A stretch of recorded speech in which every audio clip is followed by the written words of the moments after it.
Bismillahirrahmanirrahim. I am Dr. Akhtar, working as chest specialist and medical specialist in Burewala as well as in चीचवतनी।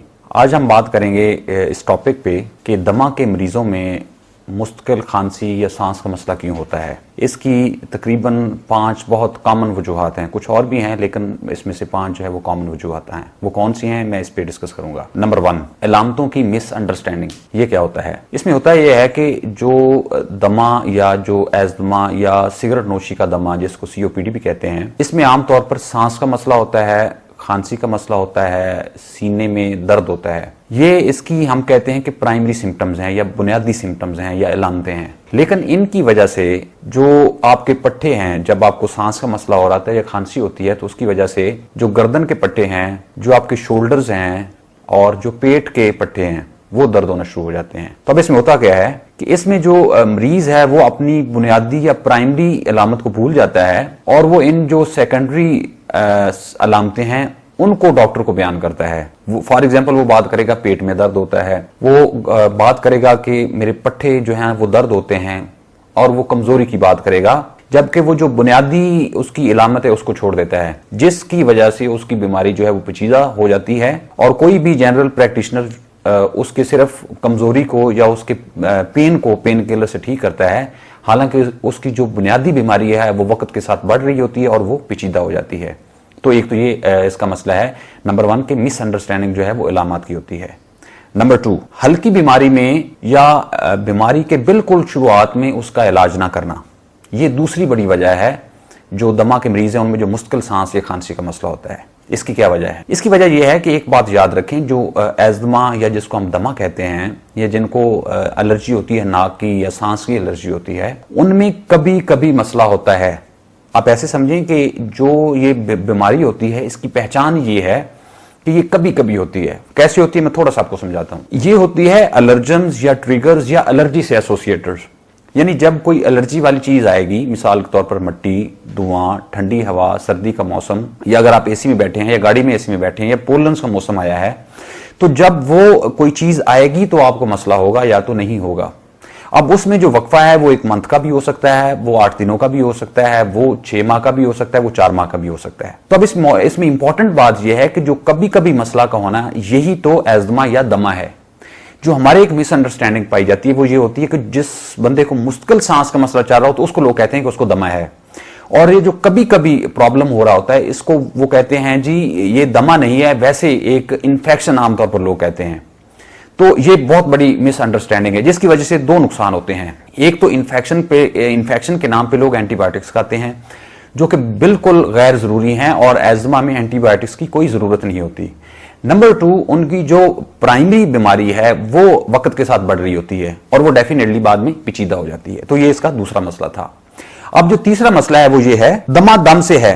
अब लोग क्या कहते हैं, ये एक मिसअंडरस्टैंडिंग है कि दमा दम से है कि आप इलाज करें या ना करें आपको दमा पूरी जिंदगी रहेगा। और यूजुअली हमारी सोसाइटी में लोग दमा को दम से ठीक करवाने की कोशिश करते हैं, मतलब मौलाना के पास जाते हैं, किसी पीर साहब के पास जाते हैं और आपने भी देखा होगा कि दम करने की कोशिश करते हैं। अब इसमें जो इंपॉर्टेंट बात समझने की है, और वो कहते हैं कि मैंने दम करवाया और मुझे फर्क पड़ गया।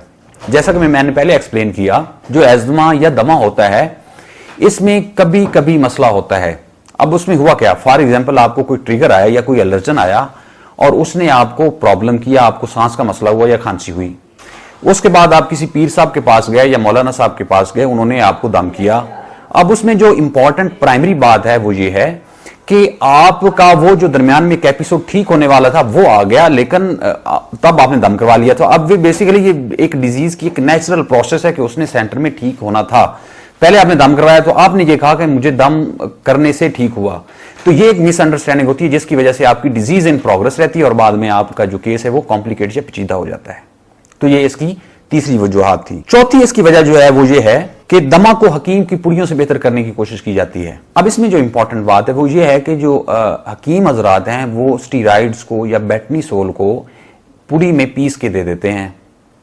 अब जो स्टीराइड्स होते हैं इनकी ये स्ट्रॉन्ग कैपेसिटी हम कह सकते हैं कि ये इन्फेक्शन से लेके एलर्जी से लेके हत्ता के कैंसर के मरीजों को भी सिम्टम में रिलीफ देते हैं। अब उसकी वजह से आप कुछ रिलीफ महसूस करते हैं। वो 1 माह के लिए हो सकता है, वो 10 दिन के लिए हो सकता है, वो 2 माह 3 माह के लिए हो सकता है।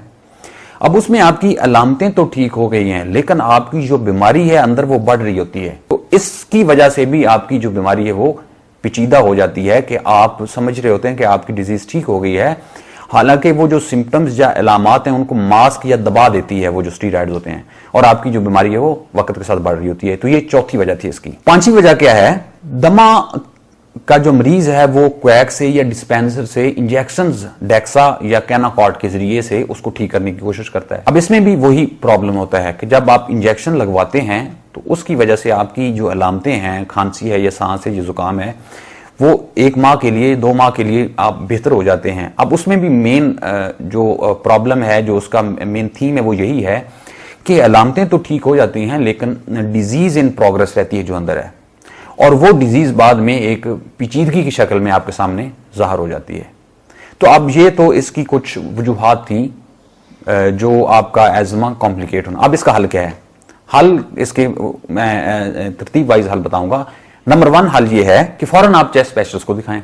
अगर आपको प्रॉब्लम है, खांसी का है या सांस का है या कभी कभी होता है, तो अपने चेस्ट स्पेशलिस्ट को दिखाएं। वो आपको प्रॉपर डायग्नोज करेंगे, क्योंकि उसकी कुछ कैटेगरीज होती हैं। अगर आपको एज़मा है, अगर इन्फेक्शन है तो वो भी आपको बताएंगे, तो उसको आप प्रॉपर इलाज करें। नंबर 1। नंबर 2, हमेशा अपने डॉक्टर से अपनी तशखीस के बारे में पूछें।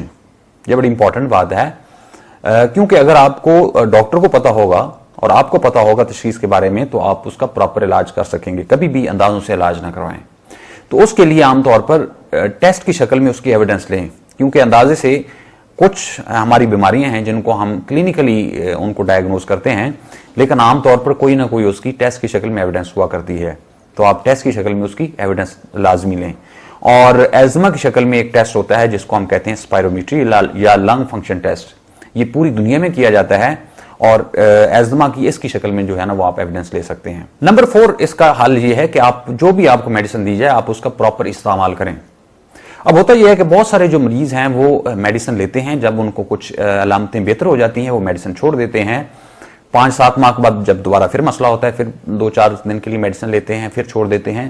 तो ये एक वजह होती है उनकी डिजीज को कॉम्प्लिकेट होने की। 5वां पॉइंट ये है कि फॉलो अप का जो टाइम दिया जाए उस पर आप लाजमी अपने डॉक्टर को चेक करवाएं।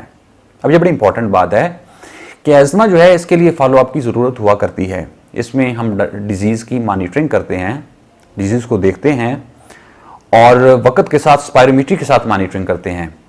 तो जब आपकी डिजीज़ बेहतर हो रही होती है तो हम जो डोज है उसको कम करते होते हैं, डोज को एडजस्ट करते हैं। उसको मेडिकल टर्म्स में स्टेप अप और स्टेप डाउन थेरापी कहते हैं। तो अगर आपकी डिजीज़ बेहतर हो रही हो तो हम उसको स्टेप डाउन की तरफ ले जाते हैं, और अगर उसमें कॉम्प्लिकेट हो रही हो तो स्टेप अप की तरफ जाते हैं। तो इसलिए फॉलो अप आपका बड़ा इंपॉर्टेंट है। तो अपने डॉक्टर के साथ आप मुसलसल फॉलो अप में रहें। अब इसमें एक आपके लिए इसमें एक क्वेश्चन है जो कि आपने कमेंट में लिखना है। क्या आपके सराउंडिंग्स में, आपके घर में, या आपके किसी रिश्तेदार या किसी दोस्त ने ये जो मैंने इस वीडियो में सारा कुछ बताया है, इन अलामात की वजह से उसकी बीमारी पेचीदा हुई है?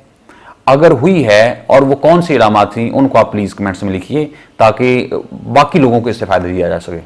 अगर आपको इसके अलावा कोई क्वेश्चन करना है एज़मा से बारे या मेडिसिन के बारे, शुगर या ब्लड प्रेशर या मेदे के कुछ अमराज उनके बारे में, मोस्ट वेलकम, आप कमेंट्स में पूछिए।